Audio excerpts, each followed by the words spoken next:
Hey, what's up, everyone? These goats are pretty crazy. Look at these things.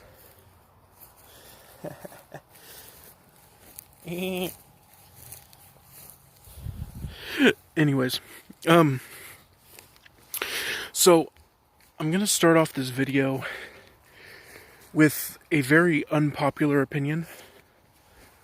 And I can almost guarantee that it'll probably lead to more dislikes than likes, because if you go to any video that criticizes methadone,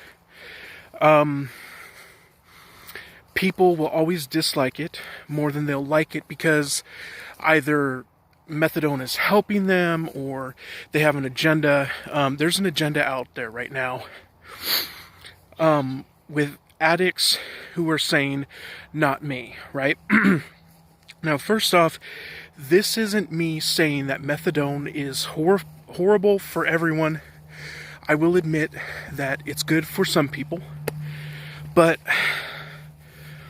there are people out there who don't want to be on methadone. If you just look at my comment section, a lot of people are saying, hey, I want to get off methadone. How do I do that best? And to all of you who are supporting me and commenting and stuff like that, for one, I don't care about likes, dislikes, or even subscribers for that matter. If you want to subscribe to get the new videos, that's fine. But I don't care about likes, dislikes. I care more about the comments and who I can help, who I can't help, right? Now, I know, first off, I know that methadone helps people. But it's been my experience, my personal experience, that those who were on the methadone program that I was on, 95% of them were using heroin or were using other narcotics. They were double dosing. They were missing a dose so that they can get high the next time. And they were using methadone as a way of not to feel withdrawal from what they were actually using, right? Now, I'm not saying everybody does that, but whenever you criticize methadone, you're going to get people who dislike the video just because they have this not me attitude, right?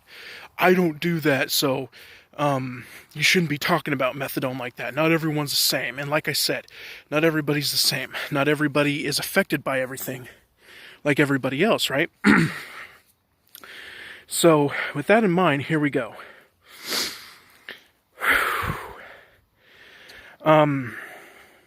It's now been, oh Lord, like 23 weeks now. 23 times 7 is 161, okay? It's not exact, but I'm over the 150-day mark. I'm encroaching on the 6-month mark. I've confirmed, gotten, the 26th of December was my 5 months, okay, without methadone. Now, again, my short history was I was prescribed too much oxycodone for a hernia operation, 3 months worth. The doctor said, well, that's way too much. They put me on a methadone program and they found out that it helped my pain, okay? They found out that it helped my pain, so they kept me on it for 5 years. And I didn't realize how addicted I was to it. A lot of my friends were double dosing and all that stuff, and I'm not a prude, you know what I'm saying? Like, I was addicted to it too, and I think I double dosed a couple times. I think, you know, I definitely missed methadone doses every once in a while, not intentionally, but when I got my dose the next time, I felt the high. Now, not everyone is the same, I will say this, but I felt the high of methadone every time, okay? To those who say that methadone doesn't make you high, it's a lie. Not for everyone, but some people truly, I know, because a lot of people were saying, you know, telling me this, and doctors were saying that it's true. Not everyone feels the high, but I did. Every time I got my methadone dose, I felt the high, and it never stopped me from feeling anything else, because there was a time when, during that fight, there was a couple times during that time during that 5 years that I had to have Percocet or Vicodin, and it never stopped me from feeling that. So it's not like naloxone or Suboxone with naloxone in it. Subutex with naloxone is Suboxone. And naloxone actually does stop you from feeling the high, but methadone doesn't do that. The way that methadone stops people from getting the feeling of narcotics is it's so sticky it binds to the receptors, and usually something else can't get to those receptors because there's methadone stuck to it. Naloxone is a different thing. It blocks the receptors. So that's the main difference between methadone and Suboxone. Now let me tell you guys of my current struggle.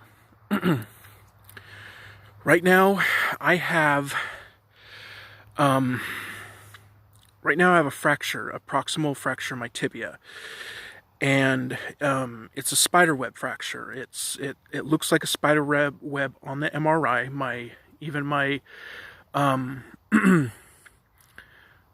My orthopedic doctor thinks that I should be on painkillers, but my primary care physician says you have methadone in your system, you are high risk for narcotics, so I'm not going to give them to you. No one in the VA system will give me narcotics, or in the civilian sector. So what I've been doing is I've been using kratom. Now, I'll talk about kratom in a minute. A lot of you people have questions, and I try to answer as many as I can in the comment section, but let me tell you about that in a second. My struggle has been the methadone clinic here. Now, there's a methadone clinic. I'm not going to name names because I don't want to get sued or anything else. But there's one here in Roseburg, Oregon. It's pretty much the only one. It's a civilian one, and it's for profit. And it said that it will take me on as a person, and I wanted to talk to the doctor to see if it's advisable. And I skipped my appointment. I decided that I don't want to be on methadone anymore. I went 5 months, and I don't even want to hear the doctor's opinion. I'm not doing methadone anymore. I'm skipping opiates. The only thing that I'm taking is kratom because it actually helps with pain. And I'm not going down that road. But let me tell you, even after 5 months, it is hard to, and thankfully, it'd take weeks for me to get on methadone, so I'd have to spend 2 weeks of convincing myself I want to get back on it. But I don't want to get back on methadone, partly for myself, but also because I know there are a lot of people out there who need support, and I don't want to be one of those people who goes back on their word. A lot of people out there who are trying to quit methadone and all that stuff, and if I say, yeah, I'm back on methadone, guys, then it's just one more person that gave in to it. And I kind of want to be strong for myself, and I want to be strong for everyone out there. As I said, I don't care about likes. I don't really care about subscriptions. I said once before, if this channel gets big enough to where it's monetized, then 50% of everything is going to go towards a charity that you guys will pick. But I care more about the comments because I want to be able to help you guys. This is a tough battle. I'm a man of God. I believe in Yeshua, or who they call Jesus. I'm not a Christian, but I believe in the teachings of the way. And many will say that's you're a Christian if you follow Jesus Christ, but I don't like to lump myself. I don't like labels. I'm just a follower of Yeshua. Or a follower of Jesus. And I'd be remiss if I didn't say that religion really helped me out here. Sorry about the lighting. It's the sun is setting.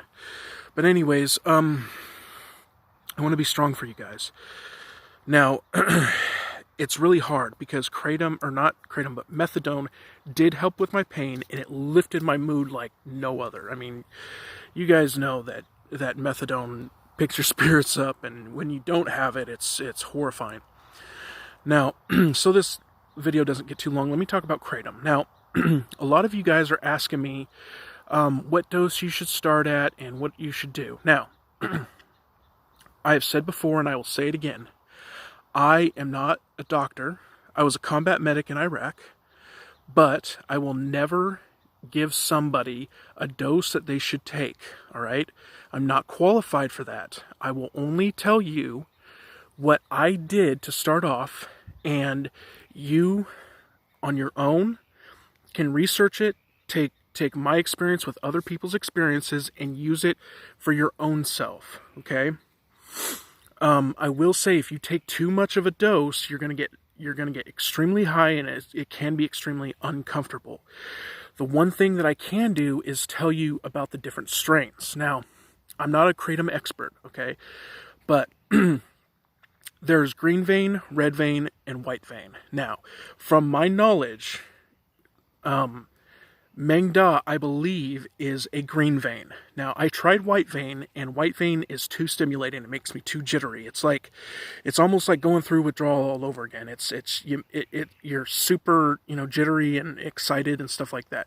Mengda is much more mellow, and it's much more controlled. As I said, I believe Mengda is a green vein. I haven't tried red vein, and I don't feel the need to, because Mengda is great for me. Now, what I started at, like I said, I will never give a dose, and if I do, then it's in error. What I said before was what I took. When I started, I took 20 capsules of 500 milligrams of Mengda capsules, okay? That's 10 grams. Now, some people put it in tea and all that stuff. I can't stomach it in tea. I can barely stomach the capsules. I have to chug them down. But let me tell you, all these people are asking, I'm trying to wean off, I'm trying to go down and stuff like that. Let me tell you, kratom is powerful. I went off from 70 milligrams. Now, here's another thing. I will never, ever say that cold turkey is advisable, ever. I did cold turkey because I had no other choice. But I found when I did cold turkey that jumping off from 70 milligrams to 0, no titrating, didn't go down to 69 or 60, 70 milligrams jumping off because I moved, couldn't find another place, kratom made me feel no withdrawals, okay? And if you need to, you can take kratom the whole time from then to 90 days. You won't feel any withdrawals. And the great thing about kratom is, if you aren't taking it constantly to get high, you will have a very little to no withdrawal from kratom, okay? I was taking it for 2 weeks. And what I did was, when I felt bad, when I felt withdrawals coming on, I started and I took 20 capsules of 500 milligrams. And it took the withdrawals away, and the next time I felt it was the next day, and I kept taking it. So once a day I took 20 capsules, and then eventually I got up to 30, and I stabilized at 30. Now, does it have pain relieving effects? Absolutely. I have a fracture in my leg, and my bone right now is splintered, and I'm able to walk around with a cane and actually walk around while I'm on kratom. It sounds too good to be true, but it is true. Now, the tricky thing with kratom is that some places, I remember when I was in Illinois, I'm in Oregon now. I'm in southern Oregon, in a place called Myrtle Creek near Roseburg, right? And it's about 3 hours south of Portland, about an hour north of the California border. And, yikes. When I was in Illinois, there were some counties in Illinois that banned kratom. And when I was in St. Louis, it allowed kratom. I don't know if it does now or not, but the good thing is that in Oregon, they allow kratom, but the federal government is working on banning this stuff. So if you want to get off methadone and you want to use kratom, I advise you do it soon, because we never know when kratom is going to be taken off the market or the FDA is going to regulate it. Now, this is a nutritional supplement. It's not a medication, okay? So they can't say that it has pain relieving effects, and you won't get doctors advising anything else. You know what I'm saying? This is something that you have to do your research and look around on. I know there's not a lot of people talking about it right now, but try and find as much information you can before you do this. Okay. For first timers, I advise against the tea, the powdered. I say take the capsules. Don't mess with them. Just don't open them or anything like that. Just take the capsules. Some say that the capsules are like gel and they limit the amount of kratom that gets absorbed by your system. Like I said, when I take 30 capsules now, 15 grams of kratom by capsule, and I'm doing just fine. Does it make me high? Yeah, it does. But at the same time, the pain relieving effects are stopped right when you start. It's one of those things where I'm trying to not become addicted to kratom. I've actually stopped. I stopped for a week to make sure that I'm okay and I'm not dependent on it. It's very scary if you're trying to get clean, because this stuff will produce a high for you. And right now I'm targeting people who want to get off the whole opiate feeling and all of that stuff. A lot of people are actually entering methadone clinics because of kratom, because it's that powerful of an opiate-like substance. It works on the same receptors. It's from Indonesia, and they've been taking it for pain relieving effects and stuff like that. That's one big reason why the FDA and many doctors want to take it off, because methadone people are walking into methadone clinics saying they're addicted to kratom. So, anyways, if you have any other questions about kratom, feel free to message me. I usually get them and respond to them. Now, the last bit I want to talk about is methadone clinics.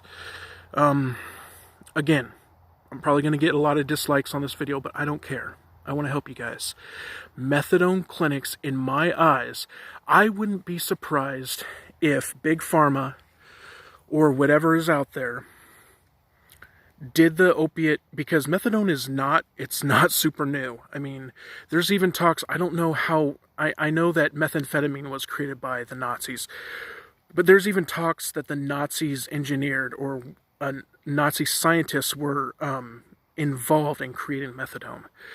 However, I know that it's been around since the 70s and 80s, and I wouldn't be surprised if someone somewhere knew methadone was stronger than opiates. Let's be honest.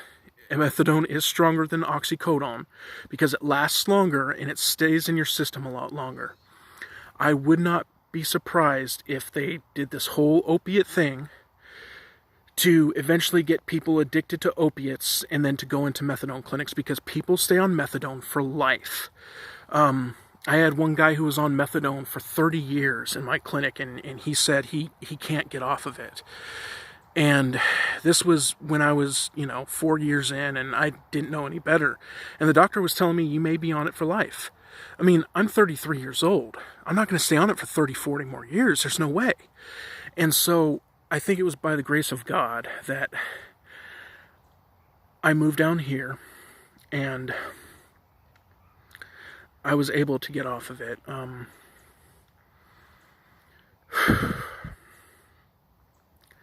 Guys, be careful with methadone. It has saved some people from heroin and all of that life, but the only difference really is that methadone is given to you by somebody and you don't have to constantly pay for it, and you're not going to go broke for it. Okay?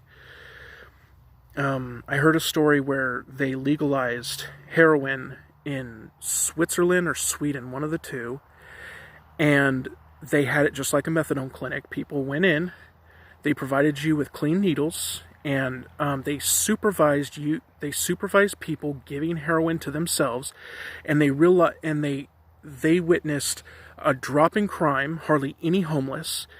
And because people didn't have to go hustle and pay for their heroin outside of the clinic, it was much more manageable. Inside of the clinic, there was no people scoring extra heroin on the side, because they got it in the fucking clinic. And what happened was they also gave them resources and all of that stuff to go along with it. And they realized that they had a huge drop. Now, research it yourself. I heard this on the Joe Rogan Experience, and they were talking about this stuff. But if you're in a place where you truly want to get off, now, a lot of people who are on methadone are strong addicts. And if they get off methadone, they may go score heroin and fall back into that same pattern, okay? This is not a condemnation of methadone as a whole, but I'm telling you, be careful with it, and if you want to get off, kratom was my salvation. It may or may not be yours, but if you want to get off methadone, please try and do, because it's called the liquid handcuff for a reason. And if this is the liquid handcuff, then kratom is the powder key.